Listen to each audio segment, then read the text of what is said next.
दोस्तों नमस्कार। अभी आज मैं बात करना चाह रहा हूँ फार्मास्यूटिकल मैन्युफैक्चरर, जो फार्मा मैन्युफैक्चरर हैं, जो मेडिसिन बना रहे हैं। अभी अगर आप देखिए तो फेल्योर बहुत ज़्यादा हो रहे हैं, जीएमपी के वायलेशन बहुत ज़्यादा हैं, वो दिखता है मार्केट से। अभी केसेस हो रहे हैं बहुत सारे। गवर्नमेंट भी सैंपल उठाती है, आप सीडीएससीओ की साइट पे देखते हो तो बहुत सारे सैंपल हर महीने पब्लिश करती है कि नॉन स्टैंडर्ड्स क्वालिटी के हैं। अब आप सोचिए, जितना ऑल ओवर इंडिया में मैन्युफैक्चर हो रहा है उसमें से कितने परसेंट सैंपल उठते हैं, जितने परसेंट सैंपल उठते हैं उससे उसमें कितने परसेंट फेलियर होते हैं। अगर इस हिसाब से देखा जाए तो बहुत सारी चीज़ें हैं जो एनालाइज ही नहीं हो पाती, टेस्ट ही नहीं हो पाती। इसके पीछे रीज़न क्या है? इस रीज़न पे जानना चाहें कि अगर कोई चीज़ फेल हो रहा है, सैंपल नॉन स्टैंडर्ड क्वांटिटी के आ रहे हैं, तो उसके पीछे एक्चुअल रीज़न क्या है। मैं ये मानता हूँ कि फार्मा मैन्युफैक्चरर अगर मैन्युफैक्चरिंग कर रहा है तो कंप्लीट प्रोसेसिंग कर रहा है, तभी वो डोज फॉर्म बन के तैयार हो रहा है। वायलेट करके, किसी चीज़ को बाईपास करके वो प्रोडक्ट नहीं बना सकता। बट कमी क्या है कि काम को कैसे करना है, जो डूअर है, वो जो डूअर है उसका नॉलेज डोमेन उस लेवल पे नहीं है। मैं एक सिंपल सा बात बताने की कोशिश करता हूं कि आप ऐसा समझिए, आपकी जो पर्सनल लाइफ है उसमें आपका घर है जहां आप रहते हो।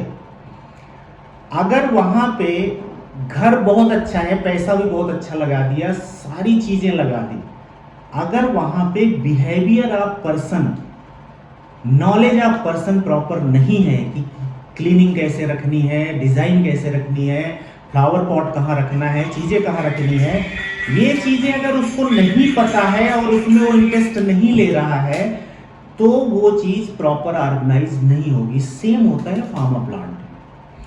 फार्मा प्लांट में क्या है, कुछ भी नहीं है। जैसे आप घर में, आपका किचन है, आप एक जीएमपी फॉलो कर रहे हो, किचन जिसको होम जीएमपी बोल रहे हो, सेम चीज है, आपको फार्मा में फॉलो करना है। बट हम क्या करते हैं, हमारा ब्रेन जो है ना वो डुअल कैरेक्टरिस्टिक में चलता है।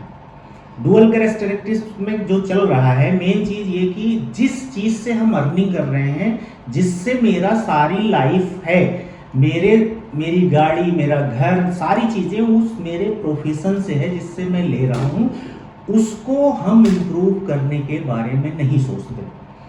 हमने एक मशीन लगा दी, जुआड़ में चल रही है मशीन, हम उसको चलाए जा रहे हैं। अगले आदमी, हम दूसरे को बोलते हैं 10 सालों से ऐसे ही कर रहे हैं। कोई आके बताना चाहता है कि भाई टेक्नोलॉजी आगे जा रही है, आप एक मोबाइल है, आप अपनी पर्सनल लाइफ में अपग्रेड हो रहे हो, आईफोन रख रहे हो, then why not a standard machinery with automisation.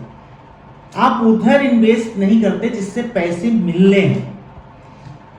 मैं इस माइंडसेट की स्पेशली बात करना चाहूंगा। और दूसरा, मुझे लगता है कि एक प्रॉपर गाइडर भी नहीं मिलता। फार्मा मैन्युफैक्चरर कर रहे हैं, बात अलग है, लेकिन 10 साल से अगर वो प्लांट चला रहे हैं तो उनको ये लगने लगता है कि हमने प्लांट के बारे में सारा जान लिया है, पूरी जीएमपी जान ली है, सब कुछ जान लिया है। ऐसा नहीं है। आप 100 साल तक प्लांट चला लो, फिर भी ये सागर है, अथाह सागर है, डे टू डे टेक्नोलॉजी बढ़ रही है।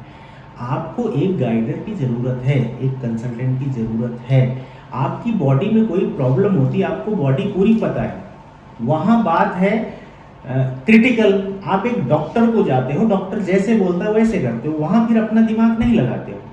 लेकिन फार्मा फील्ड में एक राइट पर्सन को आपको डिप्यूट करना जरूरी है, उसका चाहे नॉमिनल सा खर्च हो, किसी को भी रखिए, एक राइट कैंडिडेट को रखिए जो आपको गाइड करे, आपके लोगों को ट्रेनिंग दे, आपके लोगों को नॉलेज इंप्रूव करे।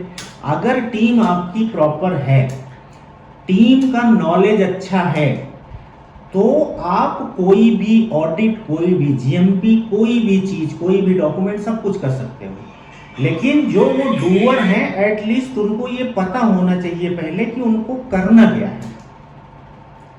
वो किए जा रहे हैं, सुबह आते हैं, शाम को जाते हैं, किए जा रहे हैं, उनका काम प्रोडक्शन। मेन क्या है, आप सिंपली सोचो कि अगर आप खाना खाने बैठते हो, और आपके खाने में एक कंटामिनेशन हल्का सा भी दिखता है, आप थाली वापस भेज देते हो, डिस्कार्ड कर देते हो। लेकिन जब मेडिसिन बन रही है वहां पे आप खुद जाके अपनी कंपनी को देखो, आप अपनी कंपनी को खुद जाके राउंड करके देखो कि जहां से रॉ मटेरियल रिसीव हो रहा है और जहां तक डिस्पैच कर रहे हो, जो प्रोसेसिंग हो रही है उसकी कंडीशंस क्या है, किस कंडीशंस में हो रही है। खाने में एक जरा सा कंटामिनेशन, आप थाली बाहर कर देते हो।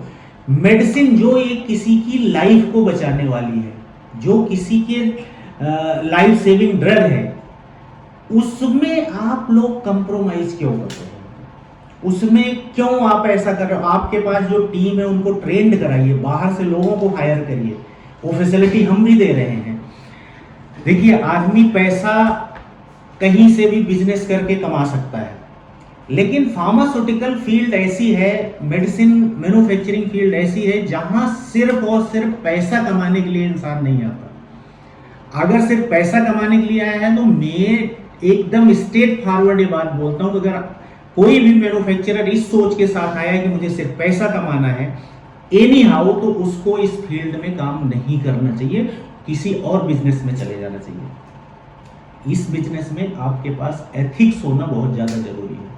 क्यों? क्योंकि किसी की जान, अभी मार्केट में आप देख रहे हो बहुत सारी चीजें हैं जो ओपन होती हैं कि इस आदमी की इस वजह से या इस उसकी जो ओपन हो जाती है कि डेथ हो गई, ये प्रॉब्लम हो गई, ये रिएक्शन हो गया। बहुत सारी चीजें हैं जो पता भी नहीं चल पाती मार्केट में, वो मेडिसिन से हुआ, किससे हुआ, खबर ही नहीं लग पाता। इस चीज को समझने की कोशिश करिए कि फार्मा में जो काम कर रहे हैं उनको एथिकल है और उनकी 50% रिस्पॉन्सिबिलिटी समाज और सोसाइटी के प्रति भी है कि आप एक समाज सेवा का काम कर रहे हो, आप एक बहुत अच्छे मिशन पे हो, किसी को हेल्प कर रहे हो, किसी की जीवन को बचा रहे हो। और इसमें अगर एक गलती आप कर रहे हो, दिख नहीं रहा है दूर से, लेकिन अंतरात्मा से पूछिए वो क्या हुआ। आप किसी को हानि पहुंचा रहे हो, किसी की डेथ हो जा रही, कुछ हो रहा है, तो all person are responsible for that. तो एटलीस्ट जान के समझ के ऐसा काम मत करिए। आप लोगों को हायर करिए, एटलीस्ट अपने आप को थोड़ा सा इंप्रूव करिए, प्लांट को थोड़ा इंप्रूव कराने की कोशिश करिए। ये चीजें जरूरी हैं। मेरी एडवाइस यही है कि जो भी है वो ठीक है, बट एक पर्सन आप डिप्यूट करिए, एक गाइडर आप डिप्यूट करिए जो आपके प्लान को गाइड करे। उसमें मैं आपकी हेल्प करूंगा। बहुत नॉमिनल से खर्चे हैं, अगर मंथली आप देखो तो 10-20 हज़ार का खर्चा होगा महीने का, इससे ज़्यादा नहीं है। मैं सारी चीज़ें मैनेज करके दूंगा, ट्रेनिंग करवाऊंगा, ये सारी चीज़ें हमारी टीम है वो कर रही है। ये चीज़ें मैं इतने दिन से प्लांट में काम किया, देखा, तो मुझे ये फील हुआ कि इस चीज़ की बहुत ज़्यादा ज़रूरत है इस फील्ड को, फार्मा फील्ड को। तो मैं इस काम में परमानेंटली आ चुका हूं और लोगों को, अच्छे लोगों को टीम में ले रहा हूं और उनके थ्रू हम प्लांट को इम्प्रूव कर रहे हैं। तो अगर कोई भी पर्सन है जो अपने प्लांट को इम्प्रूव करना चाहता है, in respect to practices, in respect to machinery, in respect to operation, in respect to business, किसी भी इसमें WHO कराना है, सर्टिफिकेशंस करवाने हैं या कुछ भी है, उसके लिए किस लेवल पे जाना है, वो सारी गाइडेंस हम दे रहे हैं। तो होप मैं क्या कर रहा हूँ, क्या करना चाहता हूँ, आप लोग समझ गए होंगे। अगर किसी को इससे रिलेटेड सर्विसेज चाहिए, प्लांट को इम्प्रूवमेंट, रिनोवेट करने या एग्जिस्टिंग प्लांट जो चल रहा है उसकी प्रैक्टिस को इम्प्रूव करने के लिए, लोगों को इम्प्रूव करने के लिए, लोगों के नॉलेज को इम्प्रूव करने के लिए ट्रेनिंग की जरूरत है, डॉक्यूमेंट बनाने की जरूरत है, गाइडेंस की जरूरत है, तो सारी चीजें हम कर रहे हैं। बहुत नॉमिनल से चार्जेस हैं उसके। आप मुझे जो नीचे दिए हुए नंबर्स हैं उस पर कांटेक्ट कर सकते हैं, आप मेरे ऑफिस में आके मिल सकते हैं। एड्रेस भी आपको इस वीडियो में मिल रहा होगा। आप मेरे चैनल को सब्सक्राइब भी कर सकते हैं। इसमें फार्मा से रिलेटेड डे टू डे मैं वीडियोस डालता रहता हूं। अगर आप वीडियो भी देखते रहेंगे तब भी बहुत सारी चीज़ें हैं जो इम्प्रूव होती जाती रहेंगी। और किसी टॉपिक पे अगर आपको मुझसे कुछ समझना है, जानना है, तो आप कमेंट में डालिए। कि इस टॉपिक पे बात करिए, इस टॉपिक पे गाइड करिए, तो उस टॉपिक पे हम वीडियो बना के शेयर करेंगे। वो चाहे जो टॉपिक हो फार्मा से रिलेटेड, वो हम करके देंगे। Okay sir, thank you very much.